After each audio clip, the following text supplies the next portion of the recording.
I would just like to start off this video by saying that I'm basically going to be coming out with a guide every single day on all the decks that I've played so far, and there are about 16 decks that I've played 10 to 20 games, if not more, of each. So, I don't know, I feel like these are just going to be some pretty good guides that you guys can all check out when you want. There will be links in the description for the specific guide for the deck, and the most recent one as of the making of the video in the description below. And also, feel free to check out my Twitch, which is also in the description below. See ya. Don't mind me playing a little bit of Token Druid, so sit back, relax, and enjoy the show. Double Acre and Bear early on is actually not that bad. Adds a little bit of pressure, allows me to deal with an early Galvanizer play by giving me something that can actually kill it, so that makes his follow-up play with like the Kangaroo's Endless Army, that weakens that quite a bit. And yeah, and then I have a turn 3 with the Microtech control. If I draw a 2-drop or another 1-drop like the Mecharoo, I could definitely see the snowballing. If I can get a Whispering Woods, that would be even better. Really, I'm just hoping to get something to stick on the board. I need to go wide before he can go up, and then use my wide to basically kill him as quickly as possible before he gets a giant Taunt Lifesteal minion on the board. That's like, I don't know, 2/6 plus a War Gear. That's a 7/11 just immediately. That's hard to deal with. So that's really the thing I need to somehow combat, you know? That's the big thing. Twin Spell's fine. That's going to be used after I play the Microtech controller. If I can get my 2/1 to stick on the board and play another 1/1 or play Dreamweaver Guardians, that would be amazing, actually. So yeah, this is winnable. Sea Giant, not necessarily the best thing that I could get right now. I'd rather have gotten, again, like a honestly, ideal Dreamway Guardians would have been the best thing I could have gotten. He pumps it up immediately? No, he doesn't. Interesting. So now we do this. We kill that off, and we hit him in the face for 2. I don't want to pump it off. Kangaroo's Endless Army play, if he does get to it, will be significantly weaker. And next turn we have a Squirrel, pump everything, go face kind of turn. So, I like it. I like what I have set up here. I think that there's potential. The only issue is, will I be able to act on it? Okay. If he gets another Galvanizer here, did he get it? I think he did. And then he'll be able to pump it up. What? Coin? What are you coining out? The taunt minion? Access denied. Ah. Oh, and giving it rush, though. Okay. That's smart of him to not give me cards, though. On the bright side for him. Play a Squirrel. Pump. Double trade, hit. It's fine. It's fine if I'm not able to get that much going right now, because I'll be able to build stuff up later. I still have a Wrath to draw a card. I have a Squirrel. I have multiple pumps.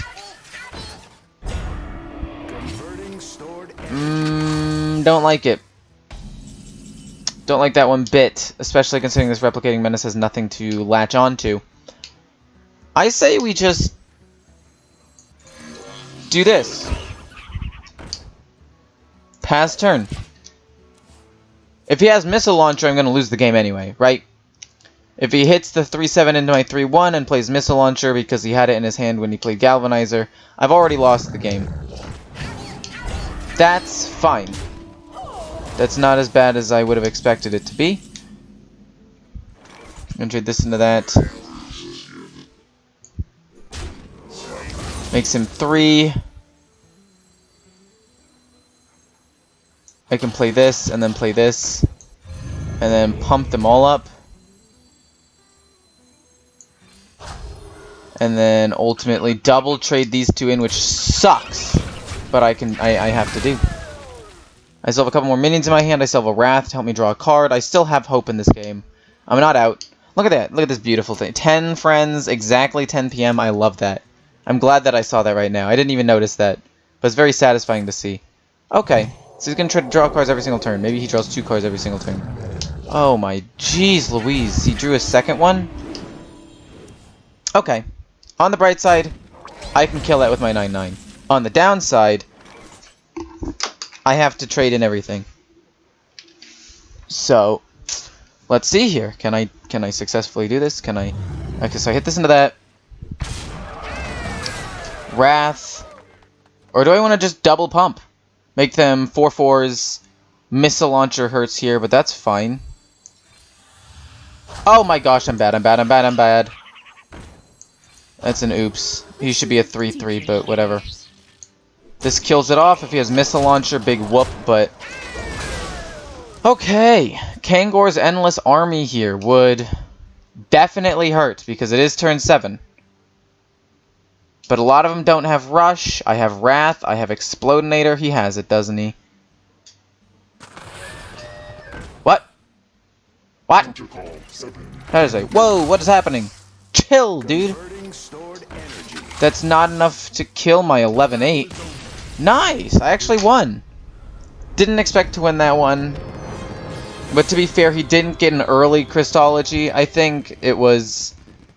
He had to play after the Galvanizer, so he wasn't able to reduce the cost of a couple of his things, which is a bit of a bummer. But point is, still won with this tech, still won the game. Got that nice 10 friends with 10 PM going there. That was actually beautiful. I loved it. And we're moving on to the next game. Oh, I don't like this matchup. I don't like it. I don't like Green Eggs and Ham. I do not like him, Sam I Am. Basically, I'm saying I hate warriors. I really do. They're just the absolute worst.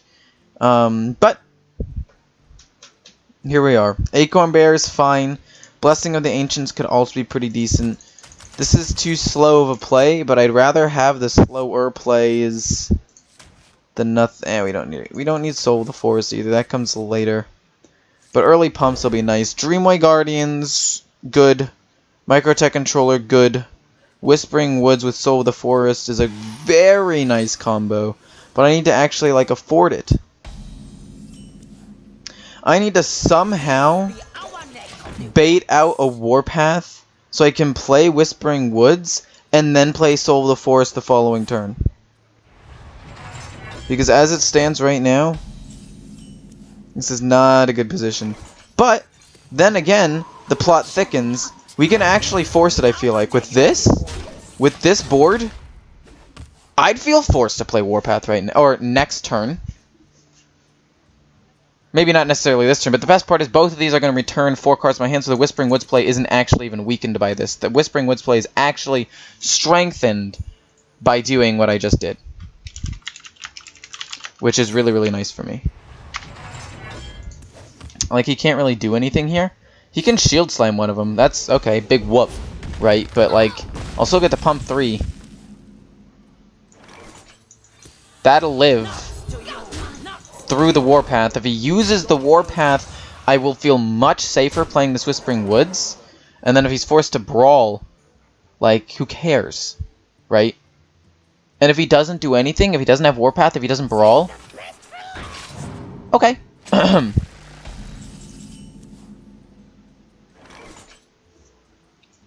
We play Explodinator and keep going face. The whole point of this is to keep going face, set up as much damage as I possibly can. If he Warpaths or Brawls here, that's bad, but not the worst thing, because then that leaves me open for Whispering Woods again. Like, if he Warpaths or Brawls, that is a good source of removal, just gone. I actually have a lot of mechs. Really? That's spaced out perfectly? That's upsetting to me. In my personal opinion, that is very upsetting. I don't want to play too many cards, but I could play the Sea Giant too.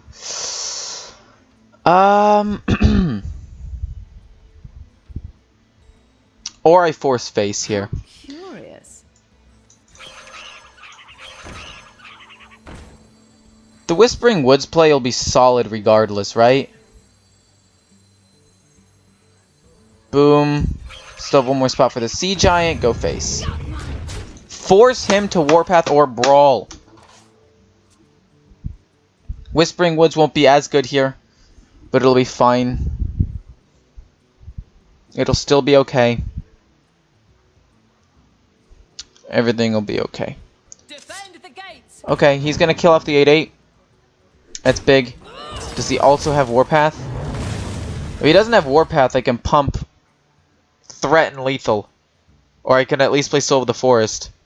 And like if he doesn't play Warpath here, then he doesn't have it at all. Okay, so he doesn't have it.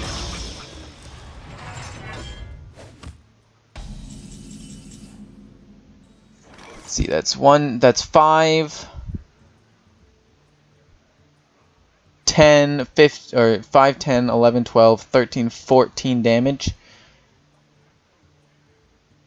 I'm just short of lethal here. How curious. I think Pump with Soul of the Forest is my best play. I couldn't have quite ended the game there. I would have been 2 damage short. Wouldn't be able to hero power or anything. So this is fine.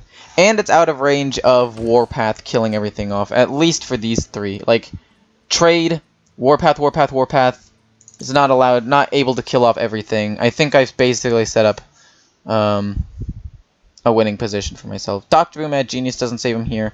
Still have a whole Pump with Swipe. That's at least 4 direct damage. Even, let's say he does somehow manage to wipe my board. I still have 4 direct damage. Hero power. Like, Dr. Boom Mad Genius is not enough to save him here. Is it? There's no way. I have Savage Roar.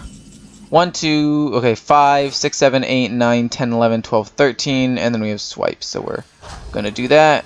We're gonna go face. We also just have the hero power, but let's just swipe his face just to do as much damage as possible. And I have a quest to play Druid card, so we'll just swipe his face and kill him. This deck is beautiful. That's all I have to say. Like, this deck, despite the fact that it's super simple to play, you don't even need the 1 legendary in this deck. I feel like you could replace that with another, like, 2-drop of some kind. The fact that all that goes into a deck that still has a 60% win rate for me, like, look at that. 16-11, that's still a 60% win rate over the course of almost 30 games. That's a reasonable enough sample size. Even if I lose the next 3, that'll still be like a 54% win rate? Maybe 53? But despite that, like, that's assuming I lose every other game. This deck is very good, it's very cheap, it's one of the best budget decks in the game, and it's honestly, in my opinion, just beautiful. Hope you guys try it out, hope you guys enjoyed, and see ya.